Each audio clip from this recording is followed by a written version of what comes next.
ইরানের president Masoud পেজেশকিয়ানের সম্প্রতি সামাজিক যোগাযোগ মাধ্যমে দেয়া এক পোস্ট নতুন করে জন্ম দিয়েছে বিতর্কের। প্রেসিডেন্ট পেজেশকিয়ান স্পষ্ট জানিয়েছেন, তিনটি প্রধান কারণে শান্তি আলোচনা এখন গভীর সংকটে। তার মতে প্রতিশ্রুতি ভঙ্গ, অন্যায় অবরোধ এবং যুদ্ধের হুমকি বর্তমান অচল অবস্থার মূল কারণ। যুক্তরাষ্ট্রকে উদ্দেশ্য করে তিনি বলেন, তোমাদের কথা এবং কাজের মধ্যে বিস্তর ফারাক বিশ্ব আজ স্পষ্ট দেখতে পাচ্ছে।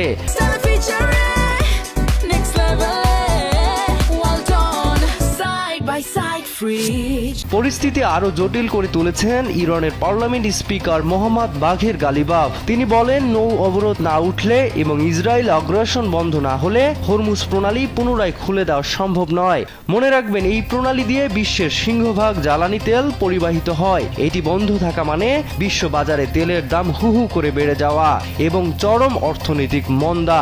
গেল 28 ফেব্রুয়ারি যুক্তরাষ্ট্র ও ইসরায়েলি হামলার পর থেকেই এই সংঘাতের শুরু। সামরিক ও বেসামরিক স্থাপনায় হামলার জবাবে ইরানও ড্রোন ও ক্ষেপণাস্ত্র দিয়ে পাল্টা আঘাত হেনেছে।